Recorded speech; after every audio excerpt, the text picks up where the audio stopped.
第二次尝试用紫光檀做一把小玩具，这次做的是一把武士刀。那么在做这把刀的时候，我其实是觉得是一个很难的一个挑战。为什么呢？因为刀比较薄，然后我对个人自我的要求是比较高的，比如说角度啊，或者说刀刃的笔直性。那么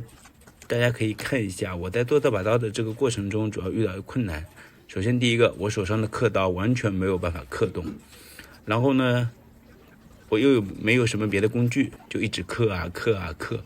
那么好不容易终于把它算是刻下来了。第二个就是我的锉刀，我只有一些小锉刀，然后呢之前买过一把大一点的，但有粉丝告诉我说这把刻刀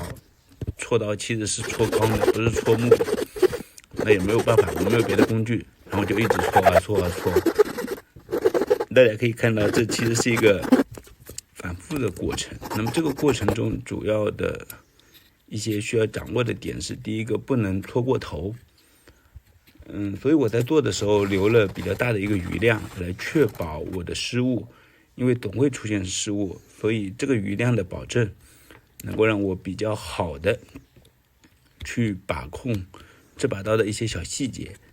起码当我的锉刀搓过头或者我的小刀刻过头的时候，还能够保持它原有的一个余量。那这个过程其实是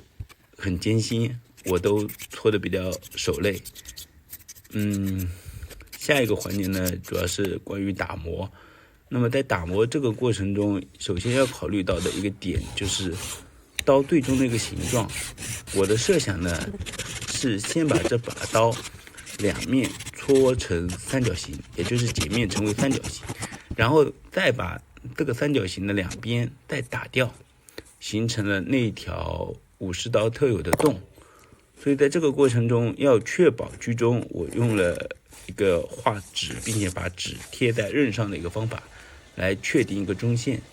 其实我看到很多人都可能会用到游标卡尺，而我没有这个东西，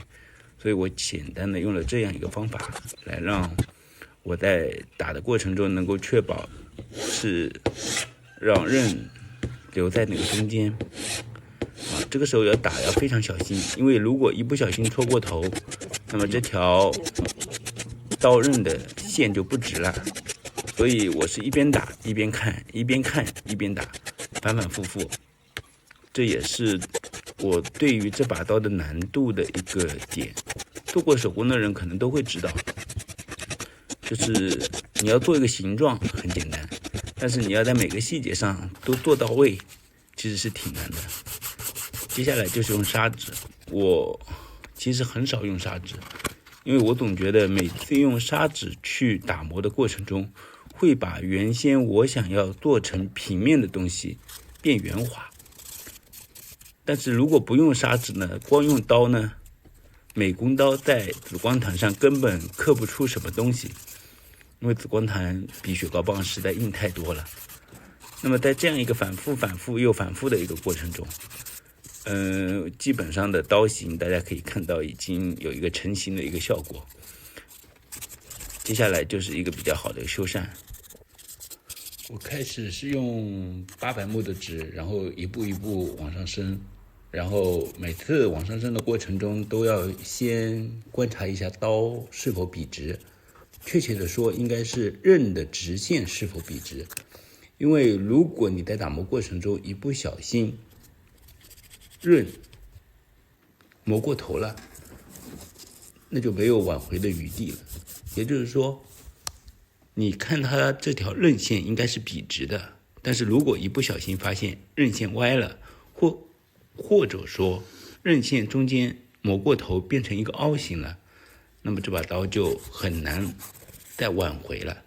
所以这个过程如果你们在做的过程中也要注意的一个点，无论是雪糕棒也好，紫光檀也好，只要做这种相对来说比较精密的东西，一定要确保余量，而且多观察，观察了以后再来打磨。那么随着800目的一个不断磨的过程中，其实对于刀刃的形状总体上已经可以看到想要的一个效果了。当时我也是比较开心虽然手已经很累了，然后但是这个慢慢呈现出来的这个效果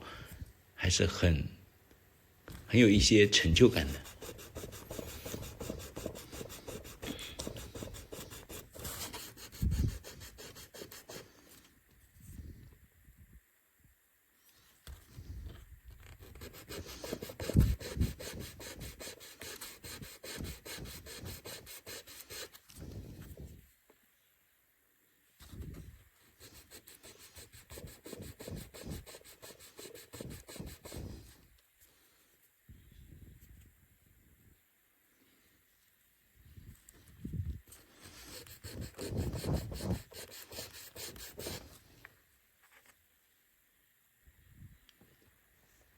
当我把刀基本上打磨成型，我认为的基本形状完成以后呢，我就放在尺子上进行了一个比对，发现刀有点翘曲。这个时候可能大家就想起了锻刀大赛，因为锻刀大赛里面也经常出现淬火以后翘曲，然后各有各的方法。我也选择了用锻刀大赛里面的一个方法，我拿了夹头发的夹板加热，然后给刀进行加热，加热以后再把它矫正。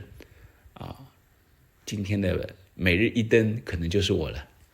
所以这段文字呢，我不知道该怎么配，我应该用捷克的方法来配，或者用16的方法来配，但是我没有办法，我用自己的方法来配。也就告诉大家，如果说你也尝试想做这么个东西，如果发现你的刀不是被你磨歪了，而是你的刃材本身就是歪的，那么可以采用这样的一种方法，用加热的方法把它纠正。我试了以后呢，发现效果还不错。最后用2根雪糕棒把它固定，最后刀身笔直，进入杀戮测试狗哥一笑，生死难料上瘾了。接下来就是抛光那个过程，从800，然后慢慢的磨，一点点磨，因为这个抛光的话可不太会影响形状，但是需要注意的点一定是要平，因为如果不平，你随意的磨就会出现刀面出现弧形，或者说变得圆润，而我设想中应该是刀的两面刃面应该是笔直的。接下来就看一下每一个磨的一个过程。磨呢，可能最后会进入像锻刀大赛一样，锻刀大赛里面进入锋利度测试。有请狗哥一笑，生死难料。那么磨到这样的一个程度以后，其实刀的整个一个视觉效果已经比较好了。那为了更加突出这样一种效果呢，我买了一些新的砂纸。那之前我是从来没有用过这么高的砂纸的，2500，然后是3000，最后达到5000的一个效果。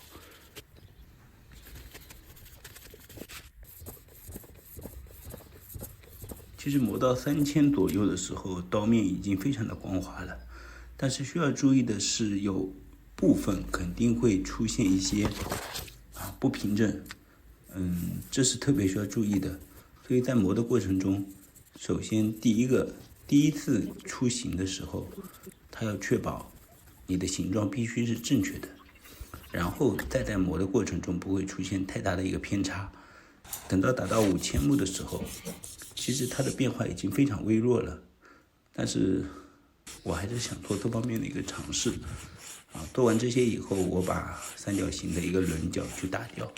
做出了刀的一个棱。有人告诉我说这个叫做武士刀的洞。那么我画好辅助线，然后不断的去磨出这么一条洞。我不知道这个专业名字对不对，然后再把这条重新按从小到大的目数来把它打磨成功。最后让我们看一下刀的棱呢，它必须是一条连贯的线，所以在打的过程中也是要特别注意，不能太过于用力，因为一用力以后可能会出现棱线的一个偏差。或者说它不流畅，所以这也是需要注意的几个点。那我是用按着它的方式来把它确保。然后我建议大家可以截取一小段，然后去慢慢的磨。那么做到这里的时候，其实基本的形状已经满意了。那么最后让我们给这把刀上一遍木蜡油，就可以出现我们想要的一个效果。